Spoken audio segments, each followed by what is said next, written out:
All right, well, great morning, everybody. I'm Tom Miller, and I'm very excited to be able to spend this Saturday morning with you. And I'll tell you what already, you're already my favorite humans because if you're up on a Saturday looking to get better, I already know that you believe that there's so much more for you and for your school. So thanks for investing some time with us. I am dropping the link to the workbook and all the resources in the chat for you. So go ahead and download that. You should also be receiving it via email if you haven't already. So that should just prompt you to make a copy of it. So that's yours. So make a copy and download and do everything you want. We'll review some of them, but the first page it's a page for you to take notes. The reason why I wanted to do this today was because I believe that if this is your in-service week, I just finished my in-service week with my staff. I think it's maybe the most difficult weeks of the school leader's year because we drown in decision making, right? There's just so many decisions, and people are coming to us at all different levels, and it's a huge challenge. And so it's critically important that we have clarity in terms of who's making decisions, right? And what are they making decisions on? So I just put the link back in there. Sorry, I think I messaged it to myself privately the first time. So if you're just hopping in, let us know where you're joining us from. I saw a couple Florida folks, which is great. And let us know what your role is. Let us know what your role is. And so this, session, calling it Clarity and Confidence, it's a leadership, blueprint for the year ahead. This is part of our monthly Blueprint for Success live, teaching and mentoring session. But I invited everybody who is part of our community. I invited because this is such an important piece. Because as I just noted, whether you've had your in-service days or you're about to have your in-service days, I think it's the most difficult time for the school leader because you're just being bombarded from all angles. And clarity is key, and being confident is what your folks need to hear. So welcome, welcome, welcome. Um, what we do as an organization, leaders building leaders, we aim, right? We aim to be the difference maker in the leadership development of individuals and organizations, right? And what the Blueprint for Success does, and if you have a copy of the book, if you don't have a copy of the book, you can grab it on Amazon, or I'll share with you later how you can grab a copy through the Blueprint program. The Blueprint mindset, right, is knowing that alignment is not an event; it's a daily choice, right? We got to have strategic alignment. And everything has a system. And that system can be created by design or by default. And we want to create it by design because default doesn't typically give us the results that we want. And that's what the book is about, right? It's an evaluation tool that gives you an overview of the organizational health of your school, not just from your perspective, but your administrative team's perspective. And it gives you a blueprint to improve each one of those ten indicators. So it's not just a program, right? It's a leadership movement, and it's been really great to see whole school leadership teams and charter school boards study the book. So it's a lot of fun. So let me know if you still have not received the link. I'm going to drop it in there. Hopefully it goes there one more time and it'll prompt you to make a copy of it. We got the recording going. We're good to go. So here's just a reminder, right? You are the thermostat of your school. Okay. You're the thermostat. You determine, right, how hot or cold it is in your building. And so I want to make sure this year that we're leading and you're leading through, clarity, right? And not chaos with constant change. And I personally believe that things don't go wrong. I believe that things start wrong. And the schools that win every day, right, are the ones where the leader has created alignment and clarity before the urgency sets in, before any, crisis happens. And the leader's number one job, their first job, is to define reality. where are you right now? So this could be, your data from last year, your academic data. Um, maybe you've got new staff, you've got your returning staff, maybe you're moving into a new building like we are. You've got new board members if you're a charter or private school. You've got lots of new families. You've got your returning families. You got your families that are really engaged and active, and then you got your families that are engaged and their activity isn't always what you love, right? But all of these data points create your starting point. That's your current reality. And in a sense, if you're traveling anywhere this weekend, right, you may use your phone as a GPS. And there's two critical points to understand when I'm traveling, right? Your GPS needs to know one, where are you going?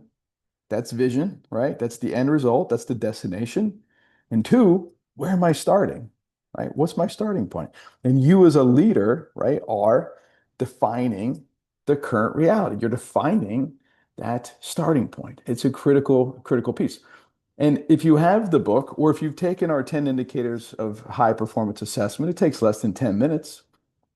And you can get an organizational view and a dashboard of where you see the school and where everybody sees the school. And you can create your wheel of success, right? You can color it in, and everybody has an idea, right? And a conversation around where they see the school. And what I love about it, right? If you've got it in the back of the book, or you can download a version of it, you could take the online version of it for free if you want.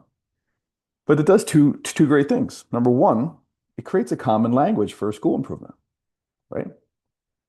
And two, it begins the conversation of what success would look like for each of those areas. And really, it does three things. The third thing, what I love, is it gives you the strategic plan, the blueprint per se, to improve each one of those areas. And you can either, do that yourself, or you can empower someone on your team to do it, right? Especially if everybody has the book, right? Because a goal without a plan is a wish. And if you want to improve any aspect of your school, it needs a plan, right? It needs a strategy. It needs a strategy. So, if I were to ask you, and if you knew the ten indicators of high performance, which indicators nearly broke you, right, last year? And so if someone's actually taken the assessment and knows the 10 indicators, and I could find a link here and drop the workbook in while I'm talking. The two that broke us, I feel, as a school, and we received an A for the 22nd straight year, but it was indicator three. It was instructional leadership. It was instructional oversight. And where I fell short was ensuring that my leadership team, right, was equipped and had a strategy in order to oversee academics, right, and improve academic results. And you may say, well, Tom, you guys got an A. Yeah, we did, right? Probably more by default than by design. We've got some really great teachers, and they make a big difference. But what we didn't have is good instructional oversight. Okay, so that was one. The second one was culture. We do have a really energizing culture, but towards the end of the year, right, we started to see some of the fractures of not addressing things, discipline and cell phone policies and dress codes. And this came out like in climate surveys.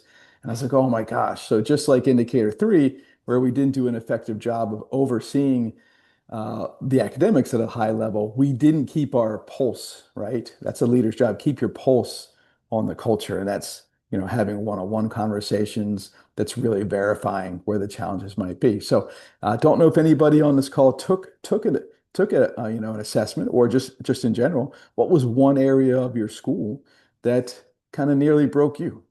And we could be as broad as you want here, if you choose. For some schools, it may have been, finances. For some schools, it could have been lack of teachers, right? Some schools are having massive teacher shortages. There's lots of different ways that can break you. Anybody want to share?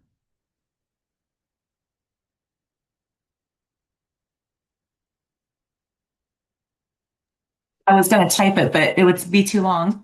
Yeah, I sure. would say it would be the same area that you're talking about, having a fully aligned leadership team that is, that takes initiative without prompting. Mm. I think that that would be so helpful. And it's almost discouraging to a degree to a leader to have to tell them all the time what to do, instead of them seeing it, being aligned with the vision and the mission of their work. Yeah, I love it, Jennifer. Yeah, that's one of the, one of our goals, right, is creating a non-principal dependent school. And so if you're feeling that constant, what I said earlier, drowning in decisions, right, or always being the main problem solver or the main strategist, like that's a where I walk around and say, what role do you have in this problem, Tom? Right? What is it that you're not doing? Are you not communicating with clarity, right? Are you not, spending enough time with that upper leadership team to equip them? And that's I agree. yeah, and Yeah. that's where I fall short. So for sure, and that's a big change I'm going to make this year. So um, love it. Fauna says having an active board. Yeah, yeah, right. And that's another piece. I do so much board training. And lack of clarity in roles and responsibilities is a big one. So that summer board retreat or whatever, board retreat you have, hopefully you have one during I think it's the most important meeting of the year just to like set vision and goals for the year and what are we going to accomplish, and what are they, to do. So there's really four essential systems to launch each year. It's that team leadership rhythm, right? So what is that weekly tactical huddle, right? Your data reviews, your one-on-ones with your folks that you directly supervise, or small groups, and giving instructional feedback if that's your main responsibility. That's a big one. Two is your board engagement plan, which Fauna just shared with us, right? Getting that board involved and maybe setting it into 90-day chunks of what are we looking to prioritize and address this year. Your instructional kickoff culture, right? That first 30 days, right? That first day, academic, like how many days are we going to spend on, procedures? I think one of the things I love about our school, the Seaside School, it doesn't have a lot of student attrition. So we're basically just, grabbing kids where they are on, day one. And we've had fifth graders on campus multiple times before the school year to kind of set some of those procedures. And now we're looking to do that with our ninth grade because our high school has expanded by almost 60% over the last 2 years. And so we'll have all these new ninth graders on campus Monday. So there's all these things, right? You've got to get in place. What's that walkthrough calendar? What's that observation loop? Okay, so that's the third thing. So the first thing is your team leadership rhythm, right? How often am I meeting with who I supervise directly per week, right? And my team per week, and right, or some folks maybe once a month. Okay, the board engagement plan. What are we prioritizing as board work this year, and who's responsible for what? Instructional kickoff, right? What will students learn? How will we know that they've learned it? What are we going to prepare to do if they don't, right? Because that prevention intervention is so important those first 30 days. And the last is a communication plan. So internal communication to staff, internal communication to board, external communication to families, right? What will be the cadence and who will be responsible for what? So just be thinking about those four as we go through this. And if you have a copy of our principal quarterly checklist, that's a great, resource to use. I've got my executive director report as a, template that I'm, happy to share. So you guys could just always ask if you need something. So let me make sure I didn't miss anybody. We got someone in the chat. Welcome, Aka. Hope I said that right, from St. Louis. Yeah, teacher shortage, instructional oversight. Yeah. Yeah, good. All right. So let's look at these core focuses areas for this day. So there's going to be six. And I'll say them all first, and then I'm going to hit each one on a deeper level, okay? But they should be also in the workbook that I gave you. If you don't have access to the workbook, let me drop it in here one more time to make sure. There we go. That everybody's got it. Should also have been emailed to you. But the first one is vision, right? Vision. Now, several of you shared the challenge of getting everyone on the same page in your school's, direction. A clear, vivid vision is going to make your decision making easier. It's going to make it easier for others to follow you, even when change is hard. So we're going to spend some time on vision. The second is values. Now, some of you in your registration, you described struggling with culture, stress, or even entitlement. And values that are lived, right? Not just laminated, become the daily guardrails for your culture, right? They're how you create collaboration instead of conflict, right? Instead of criticism. So second is values. So we'll do vision, we'll do values. The third, we'll do goals. Consistency comes from having specific, emotionally compelling goals. So if your professional development or initiatives feel scattered, anchoring them, right, to 3 to 5 clear goals in your organization, make it all meaningful for your staff, right? So vision, values, goals. And then we're going to focus on priorities.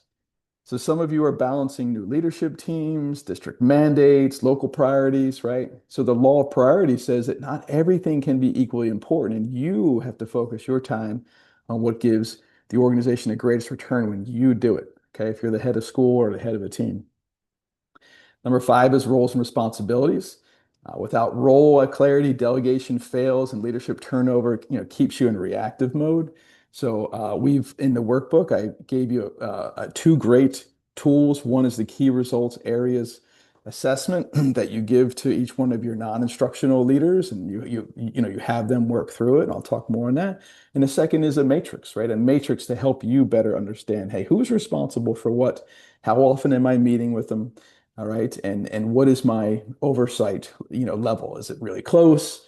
Is it way more empowered? Okay.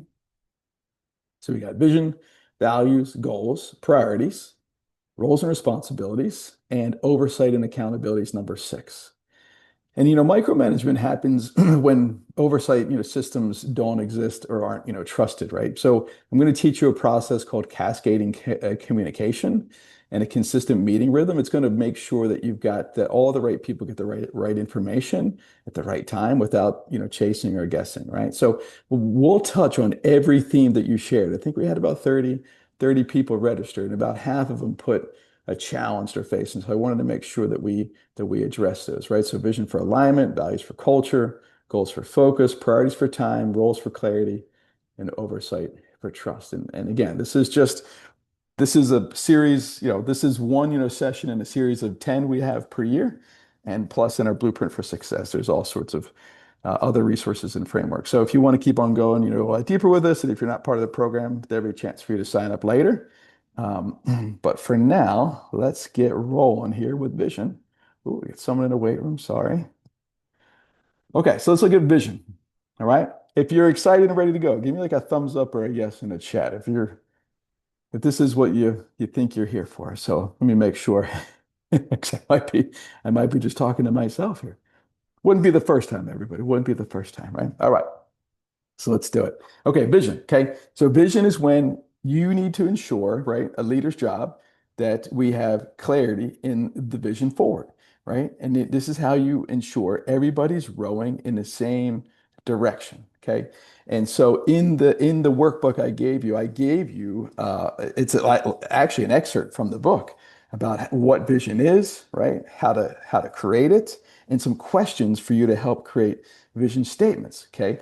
Because the vision is the destination everyone's working towards. It's a vivid, lively, imaginative picture of the future that creates that alignment. Then it creates that emotional charge. It creates that excitement. It should be clear, compelling, inspiring. It should be written down and communicated often. And what it mostly does, what I love, everybody, is it creates a filter for all of your decisions. Okay, with your mission, right? So your mission is your purpose. That's why you exist. Your vision's where you're going. So if someone comes up with an idea, you could say, that's an interesting idea. How does it help us get to that destination, right? It helps you filter every single decision through that piece. So, what I have my folks that I coach or part of our inner circle programs, I would say, look, hey, take 10 minutes every day and just write out, right? Write out in the future tense what you want your school to look like, what you want students to experience, what you want teachers to feel and be able to do, right? How do you want your leaders to solve problems and bring, solutions or tell you what they did when they found a problem, right? Jennifer, like that's what we want, right? We want people to utilize their God-given talents and their skills. That's why we hired them. Otherwise, I tell people all the time, it's like, if I solve that problem for you, I don't really need you to work here, right? So our vision Is the Seaside Schools going to is the world's premier public educational institution, providing extraordinary education and learning opportunities. We equip students with the life skills and confidence to achieve their highest aspirations and turn all their dreams into a reality. Right? And in the book, if you've got it, there's a set of questions that get you there, and I've shared it in that workbook. So you can just take those questions and just start writing out, right? And look, uh, what we write, right? What we write is what we get. And writing is such a very, very critical process for improvement. Okay. And taking the time to journal your responses, right, really helps you take um, all ideas, right, from your head down to paper, right? From tip from tip to tip, right? Or from tongue to tip. And it's really important for you to be thinking about, do people have clarity in where we're going? Can every staff member finish the sentence? We are here too, right? What are they here to do? So again, if you don't have clarity in your vision, I've given you some examples in the workbook, and I've given you some questions to be thinking about. What would success look like? And remember, if you've read the book or if you've got a copy of the Wheel of Success, the outside of the wheel, right, is what we identified as perfection.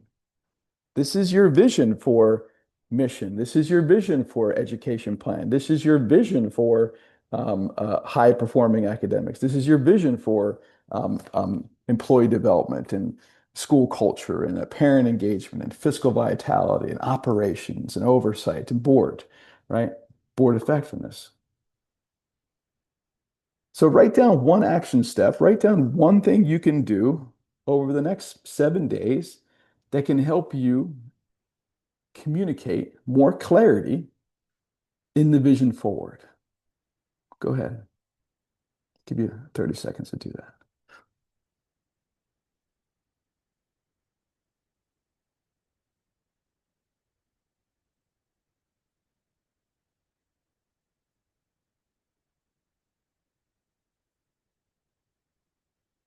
All right. Anybody willing to share their action step or put it in the chat? What's one thing that they'll do over the next week? I know for me, while you're thinking about it, it's our first week of school. So I'm going to be walking around every day and I'm going to be asking people about, hey, where do you think we're going here as a school? And what do you believe your role is in that, right? What's something you're going to do this week or you've done this week, depending upon where we are, that's going to help us get closer to that destination? So some of you may or may not know, we just expanded. We built a college facility in our county. So our dual enrollment students don't need to drive to the farther away college anymore. We invested $40 million to do this, right? And it's not just for our kids, it's for all kids. It's for any college student, right? It's a regional project. It's a big, and a lot of people don't understand it. So it's important, right, that we're communicating, hey, this is for the greater good. It's not just going to benefit our kids, it's going to benefit everybody in our area. It's a huge economic workforce opportunity here, change and shift. Yeah. But a fifth or sixth grade teacher, they may not understand. So like, well, we're a college prep school. How are you preparing our fifth and sixth graders in areas of reading comprehension, critical thinking, communication, collaboration, emotional intelligence, giving and receiving feedback? Like, what does that look like in fifth and sixth grade? You are preparing students for college and career, right? That'd be my answer. What do you guys think? Did anybody write down an action step and are willing to share?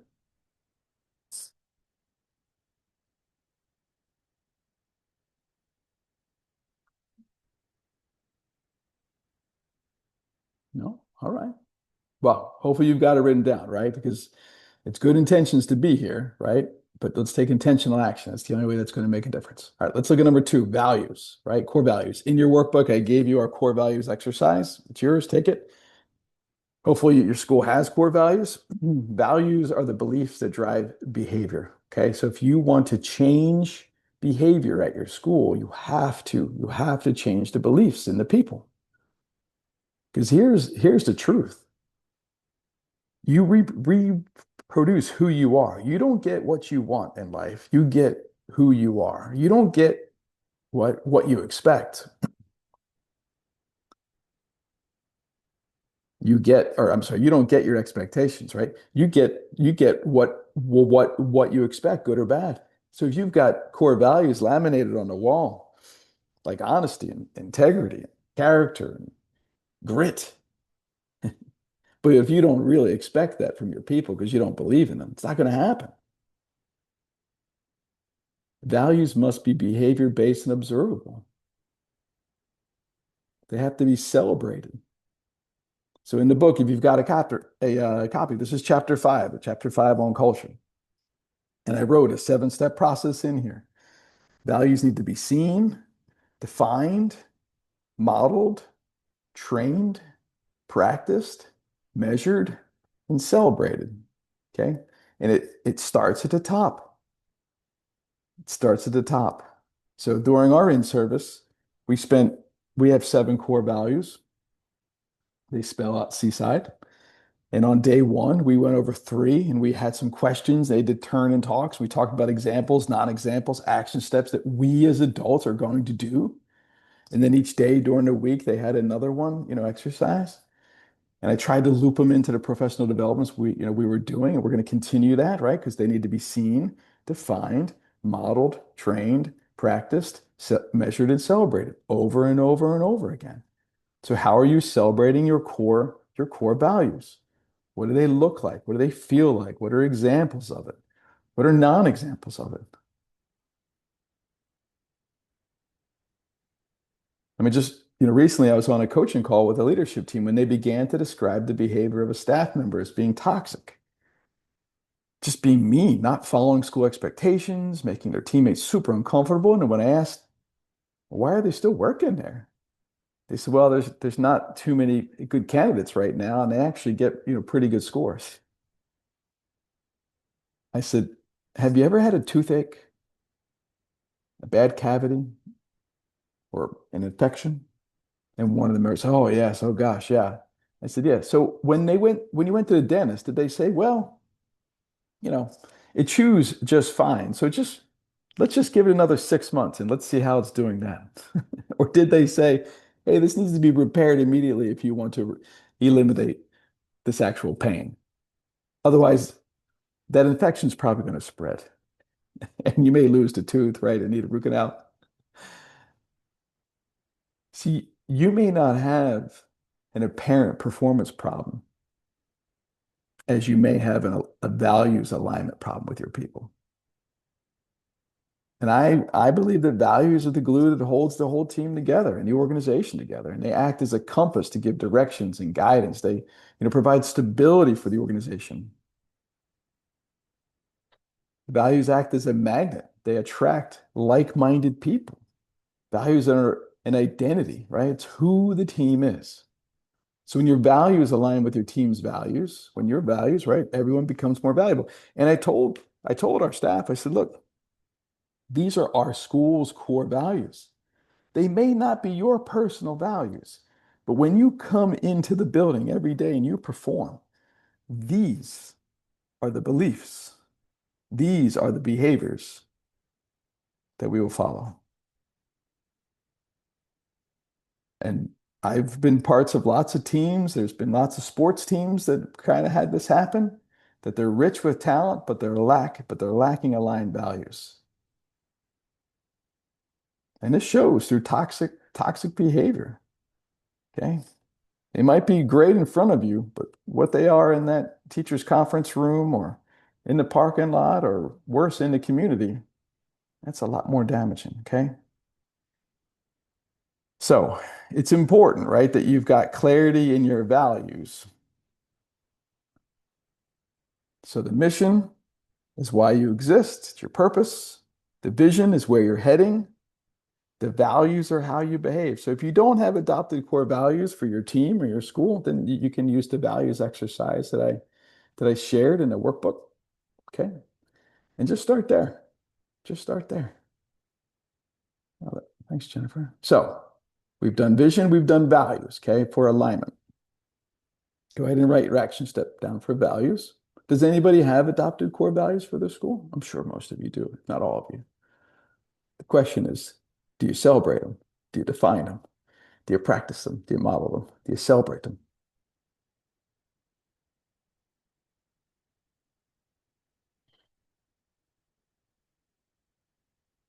All right, let's go to number three. Number three is goals. So we got visions, values, and goals. So your goals, they bridge your vision to your reality. So as I said, when you take 10 minutes to write out like what you want students to achieve and what a day in the life of a student would be or a teacher would be, right? You're journaling that 10-minute journal. And I don't know if I said this out loud, but you do that for 10 days in a row. So you start with a blank page every day. By the day 10, you're going to be pretty darn clear with your vision. And then from your vision is where you start to pull out your goals. And they're benchmarks to measure your progress towards that vision. They should be specific. They should be measurable. For me, the T doesn't need to be timely, but they have to be emotionally compelling. They have to be emotionally compelling. They need to be celebrated, right? And really, the purpose of the goal is not to achieve the goal. The purpose of the goal is to grow into the being, right? To grow into the team, to grow into the organization that now lives that goal. That's just part of their daily habit. And it requires that we live from intention, okay? And that's why that every goal has to have a strategy. A goal without a strategy is just a wish. So the strategy answers how you're going to get there, not just what you want to achieve. And a strategy has to be visible as the goal, right? If the goal were on the wall, the strategy should be somehow right, beside it, showing clear steps and milestones and ownership.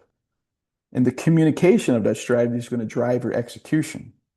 Your team should be able to describe not only the goal, but the exact approach that we're taking to reach that goal.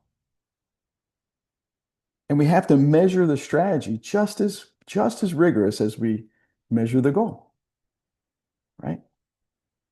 Because it's going to tell us, right? The data leaves clues that the measurement, right, towards the progress towards your goal is going to tell you whether my strategy is working or not. Then you got to go back and measure the strategy. I mean, I remember last year we had set a goal to help reduce student absences. And there was a communicated strategy that we had a person in place that once a student got to a certain amount of days, right, they would obviously receive, the check-in. We had, the letters to check in. And if it got to a certain day, we were doing home visits or MTSS meetings. 3 quarters into the school year, we had lots of data around how many, school days missed. But I never asked, well, how many home visits have we done? Well, we called the parent. Okay.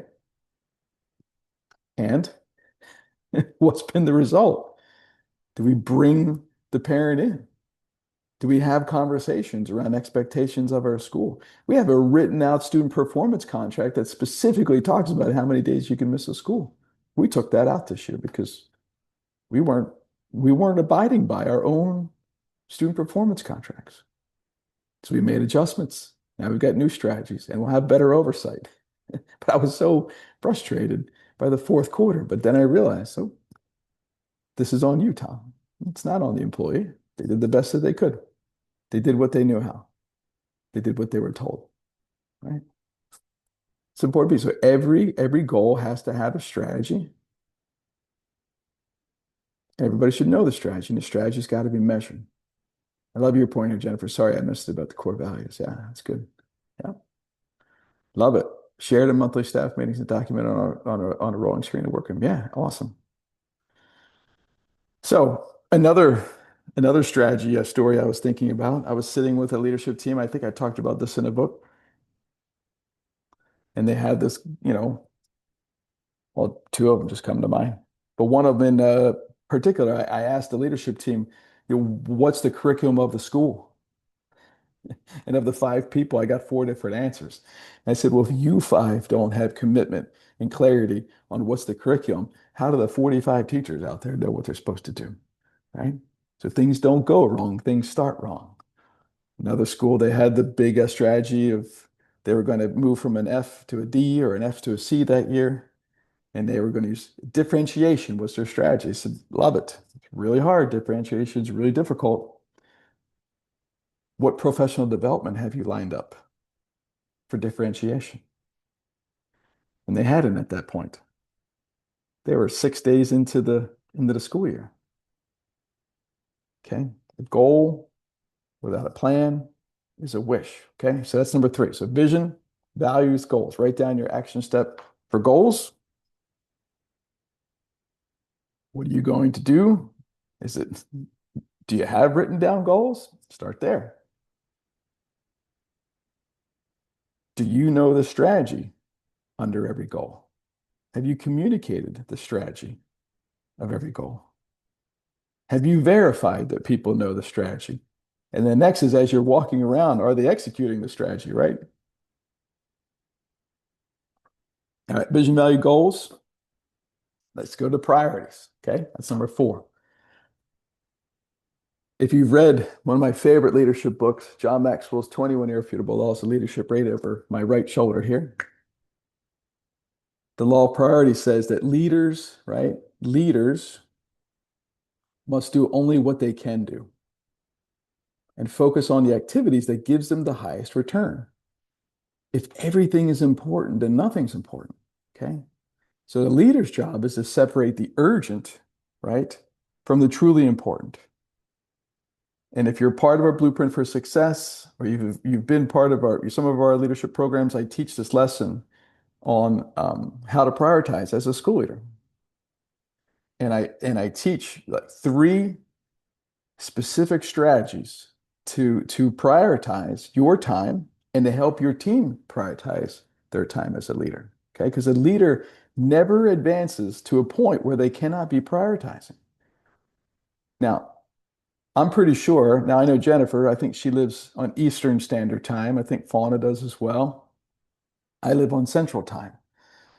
But I still have 24 hours in my day. I'm pretty sure they still have 24 hours in their day, right? So time's how we're all equal. And we can't manage time. Time is moving.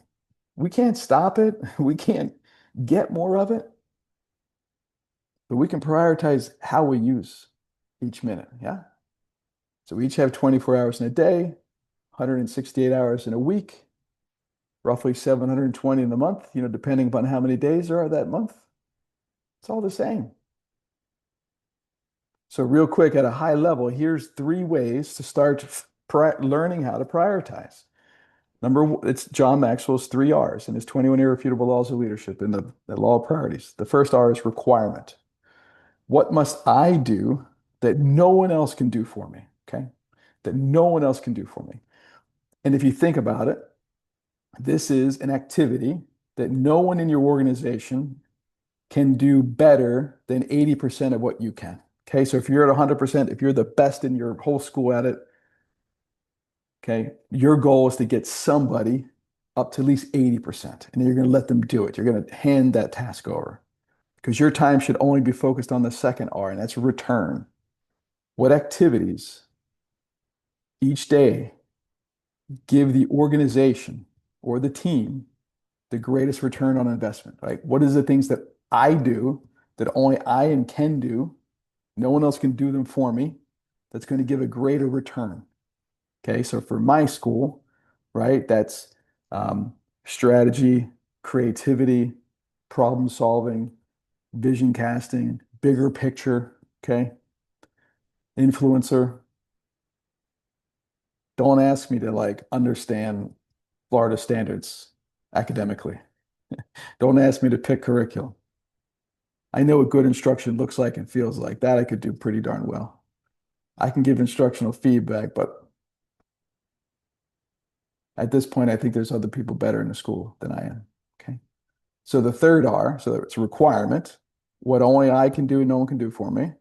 Return, what activities give the greatest return, and reward, what brings me personal satisfaction. So if you've used our tools or a tool like DISC, our DISC personality profile has a strengths finder in it. Working Genius is another tool. I just took a whole staff through the Working Genius, and that's through Pat Lencioni. It's really understanding our working geniuses and our working frustrations and how do we spend the majority of our time, working in our strengths. Awesome. Yeah, Jennifer. Yeah, IT. I'm a WI. My my frustrations are ET. But yeah, so just getting, clarity, right? Who should be doing what activity? And if you're feeling burned out or if you're feeling overwhelmed, right, it's probably because you're underpurposed. You're lacking clarity in what should I be spending my time doing every day? And look, don't get me wrong. There's some days you have to do it. But what I say out loud is, um, hey, Tom, you shouldn't be doing this right now. And at the end of the day, I determine what's something I did today that I won't do tomorrow. And I start delegating that task. And the second strategy I teach in the Blueprint program is do it, delegate it, dump it. I tell people all the time, don't do it. You'll find out if it's important in 2 weeks. Okay. So do it, delegate it, dump it. Okay. Do it, delegate it, dump it. The third strategy I teach is the Covey's quadrants. Okay. So, priorities aren't, static. Okay. They're constantly shifting depending upon where your organization is at that time.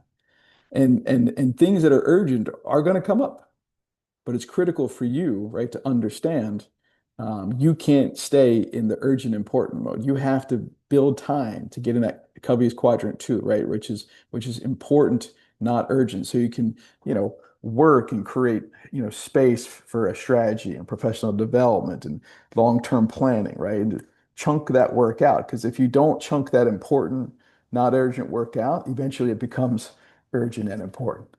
Urgent and important.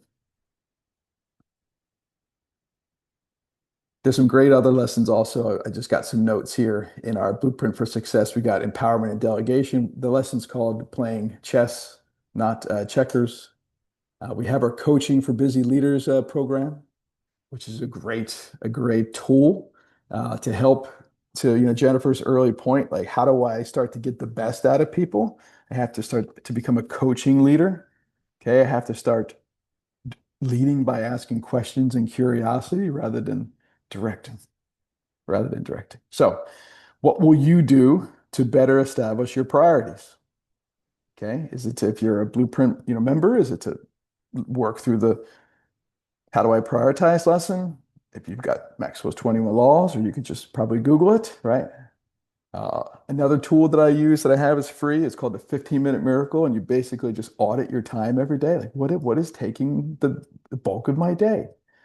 Or Jennifer said she's got the working genius as well. So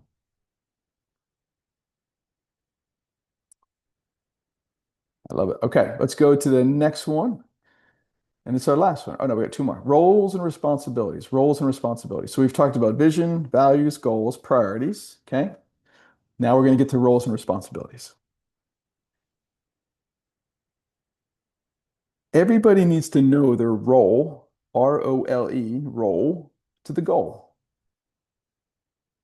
And this is where in your workbook, the leadership roles and responsibilities matrix lives. Okay. So I would take the key result areas, exercise. I would have each one of your team members work through those questions. You work through them as well. And then have in your first one-on-one meeting of the year, sit down and make sure that there's, clarity in what they believe their roles and responsibilities are versus what you believe their roles and responsibilities are.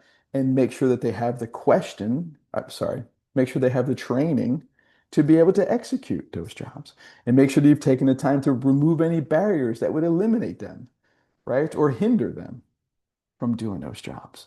And then as you're walking around, and you're seeing them like working where they should be, praise them. If you see them where they're working out of their roles and responsibilities, say, hey, I'm just curious, how come you're doing this task right now? Oh, well, it just needs to be done. Oh, okay, but when you do that task, it takes you away from this important task. Okay, so I'll find someone to do this, right? I mean, this is very common in many schools that I've been the interim executive director at. This is probably one of the biggest, challenges is, people not having clarity in their job, and especially if you're a charter school leader or private school leader. A lot of people wear a lot of hats, right? So they've got all these different jobs, and what has happened is that they are violating the Peter principle. And the Peter principle says that everybody will get promoted into incompetence. So now you've got, a finance director, and maybe your school's expanding, and they're now responsible for, 10 million dollars in assets, but they don't have this, they don't have the tools, to do so. Okay. Where you've got individuals who, were hired to raise, millions of dollars, but they've never really done more than a bake sale, right? And they're put in this, development role because, they were a productive person, right? Or they were competent in some way, and they showed up, and now they've kind of escalated up this ladder, and they're not qualified for the job. They're not qualified for the job. And that happens. It's okay. You just find a new role for them, right? You're going to alleviate stress and anxiety when you start to put people in their place, when you put them in the right roles. So we've talked about vision. Where are we going? Okay. Vision creates clarity. Vision gives people emotional attachment. It gives them belief, right? Then we got values. Values are how we behave, right? So we got vision, values. We did goals. Okay, goals are what we're looking to grow into to become. Okay, vision, value, goals, and then we did what was four? We did priorities. Okay, what's most important right now? What's the best use of my time as a leader? We did roles and responsibilities, making sure everybody's clear there. And number eight is oversight and accountability. Okay, so how do we make all this work? Okay, how do we make all this work? And discipline equals freedom. Okay. And the leader's role in oversight is not micromanagement, but it's creating consistent systems that keep mission and priorities visual. Okay. So, you got to inspect what you expect. Okay. Trust your people, but verify results through dashboards, one-on-one check-ins, regular reporting. Okay. And also you lead by walking around. Okay. Internal and external review is important, getting feedback. And what I love is this strategy called cascading communication.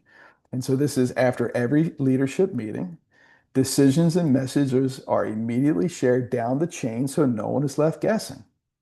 Okay? And then you as the leader, you're following back up within 24 to 48 hours of major decisions. You're following up through walking around by asking questions, making sure people are on the same page. If they're very process oriented, maybe they needed a day to kind of think it through. And then that you do this through the effective meeting process, which we've put in your workbook for you. Okay. And that's having a daily check-in with your team. It could be happen virtual. It's or just stand up after arrival has come, just huddle up. Hey, what are some immediate updates people need to know? Do we got substitutes? Focus on safety. It's not a deep discussion. It's not a problem solving. It's just a daily check-in. Okay, 5 to 10 minutes at the most. Then you have your weekly tactical. Okay, this is for your entire non-instructional team. It should be focused on short-term priorities. Okay, short-term priorities and potentially identifying barriers.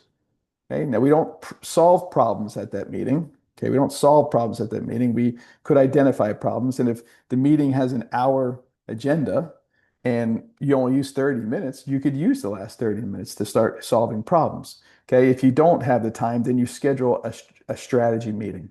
And this is where you have deeper, big picture discussions, right, on solving problems and measurement of a strategy of that, problem.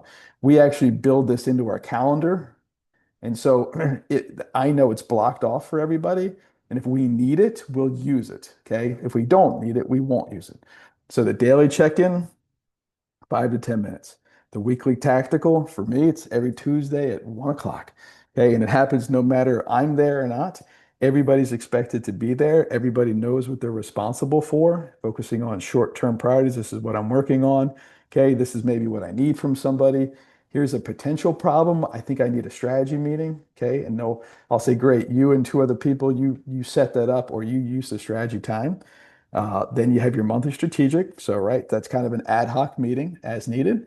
And then each quarter, a quarterly offsite. And this is where you take a deeper look at the past 90 days, right? What went well? What's going wrong? Who needs more focus? What do you need to do differently? And you set priorities for the next 90 days. Okay. You set priorities for the next 90 days. Now, without a communication cascade and meeting rhythm, right, oversight collapses into confusion, okay? And nobody's really sure what's what's going on, right? Whether we're making progress or not.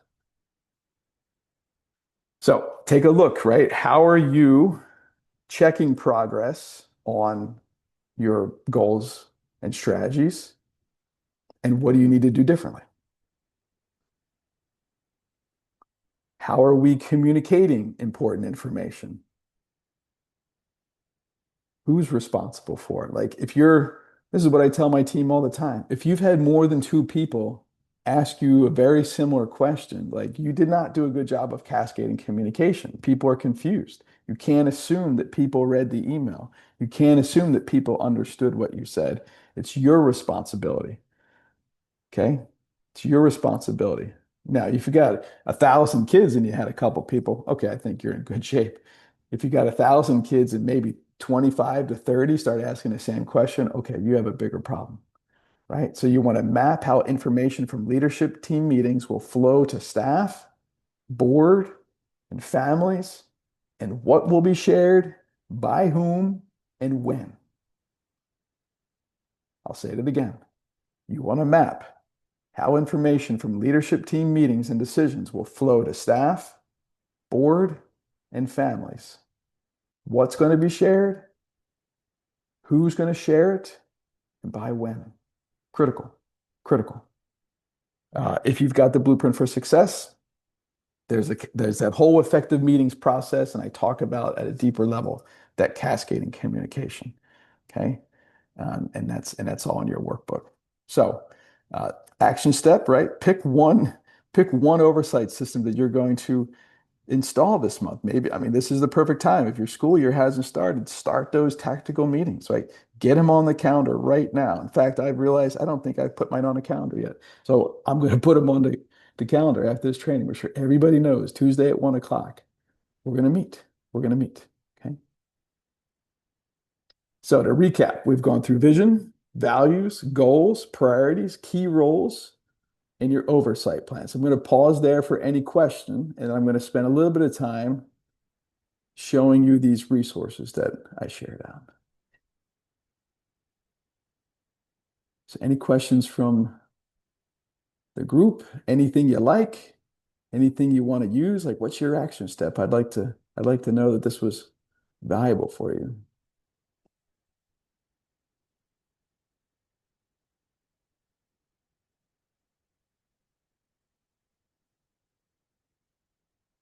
Why can't I move this up? What's going on here?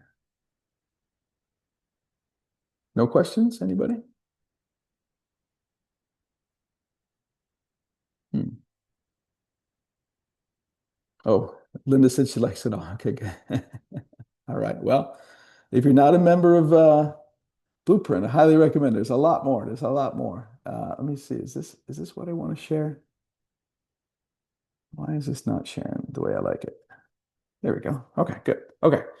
So this was your notes, and then this was your vision casting exercise. And if you didn't get this workbook, it's in the Google links. Let me see if I can. Yeah, good. Drop one more time. So there you go. You can make a copy of it. Good. Thanks, Linda. Um, that's your vision. Here's your vision questions. Okay. Core values exercise. Now you've got your own. Okay. Here's the key result areas. I would print this Or I'd send it electronically. You could just, cut and make it your own. And you don't have to have them do all 13 questions. It's up to you, but they're all good. Or you could just sit down and just kind of do a one-on-one. The reason why I would say have them answered in advance is so you don't like catch them off guard. They may feel like they're being kind of, evaluated here, but show them, hey, like the purpose is I value your time, I value your talents, and I want to make sure that like your time is being used effectively and wisely here. And I don't have you doing the same thing that three other people are doing, okay?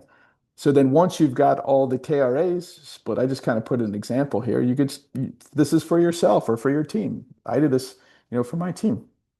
And so we've got, what's the person's role? What's their KRAs? What's the oversight? So I got end of grades, right? We got quarterly benchmarks. We got our climate surveys, retention, student discipline we could add, right? You should just like, what's the oversight for them doing their job? How often will you talk to them? Okay. So that's just a way to do it. Okay. Here's the leading effective meetings, just kind of oversight. Again, if you've got the Blueprint for Success, program, I would spend the time to watch it and teach this process to everybody on your team. Because every meeting, like we waste so much time in meetings as a human race, so much time. So, but you want to be, focused, have an agenda. So whatever that type of meeting is, everybody should know what's the purpose of this meeting, what's the end result going to be for this meeting, right? What's my role in it? Okay. So there's some questions there for you. Okay. And then this one. I didn't really talk about this, but the easiest way to look at it is right here. So this is a matrix that you could do personally, or you and your team could evaluate each one of your employees and kind of see where they are in the box. Okay. So there's a description of each box. Okay. Here. So if I've got an employee and I'm like, oh, you know what? They got, when we hired them, like we hired them because of X, Y, Z, but they're not executing. They're a low performer, but I think they got a lot of potential. Like we need to create an action plan around like why do we believe the performance is low, right? Is it they don't think they have the authority? Is it a motivation issue? Are they in the wrong role? Is it a culture issue, right? Or then you might have some, well, these folks in the bottom left, they just need to go. If someone's a low performer and they have low potential, they're either in the wrong job or they shouldn't be at your school. Okay, so you have to eliminate those folks. Just send them on their way, help them find their next step. Just let them know it's not working, right? But each one of these, blocks needs a plan, right? What am I doing for the person who's maybe a high performer and high potential, but they may not be in a role where they can really impact other people. Okay, so that's a grid. Here's how to use it. I think I dropped in kind of yeah how to use it. Here they are. Sorry. Okay. It's all here for you. These are tools that I use to evaluate, right? And make sure we've got a plan. And then I added this in too. Before you promote somebody, pause and ask these 6 questions. Do they influence other? Do colleagues come to them for advice? Are they credible, dependable, right? These are 6. Before you say yes, you're going to want to have some clarity around these six questions. Love it. Any thoughts or questions on the questions? Or I'm sorry, on the resources that I shared? What's the name of the program? Yeah, it's the Blueprint for Success. I'm gonna just kind of share a little overview of it right here, and I'll send you an email.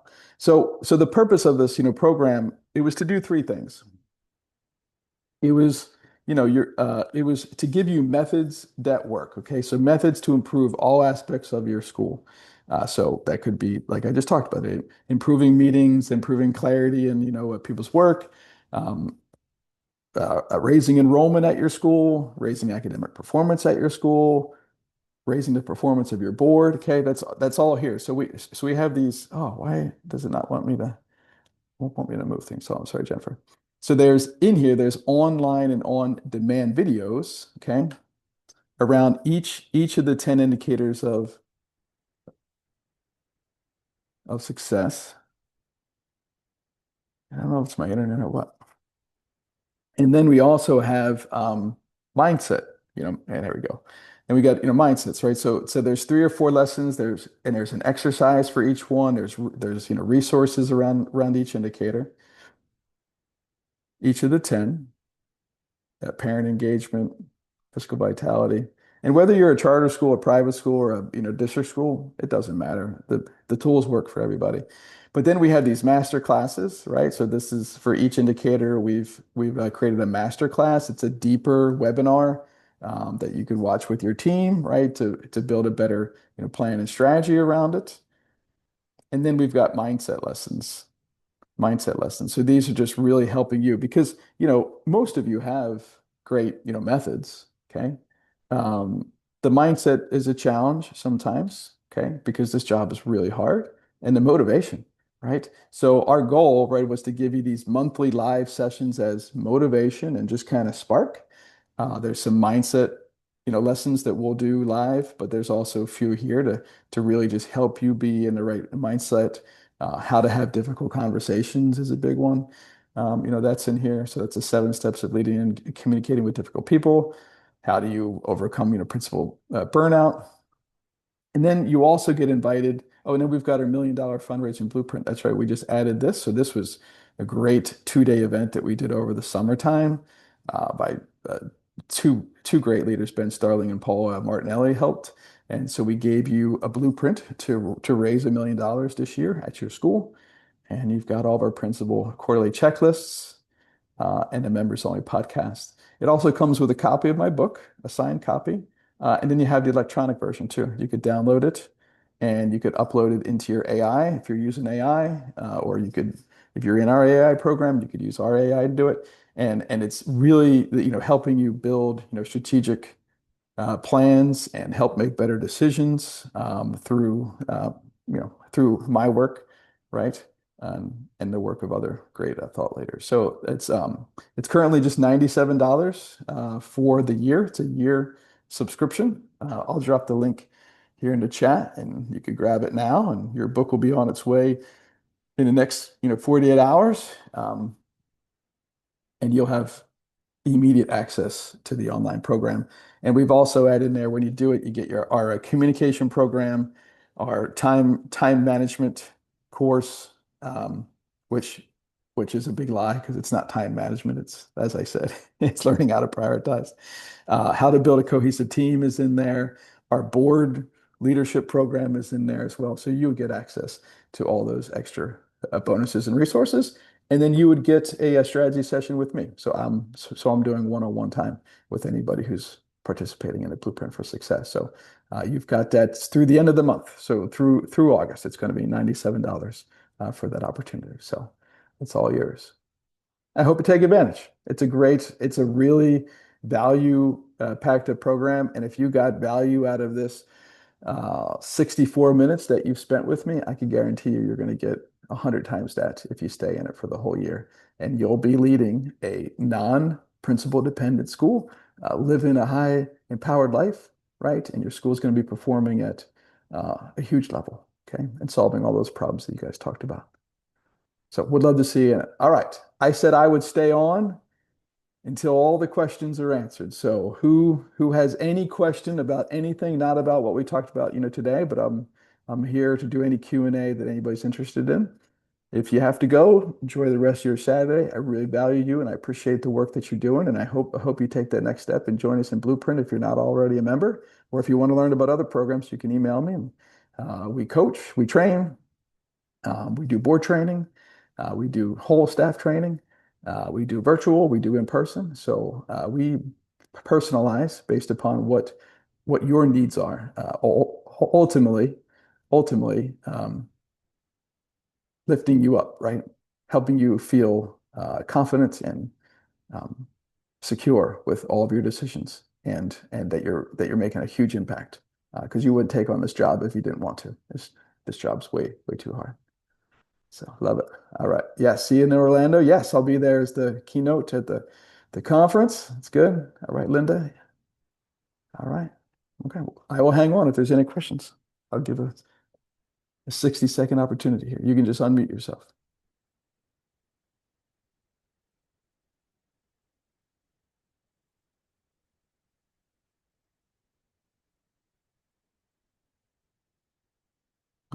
I see a couple of people. Fauna, do you have a question? We got G. If not, I'll close out. All right. Thanks, G. All right, everybody.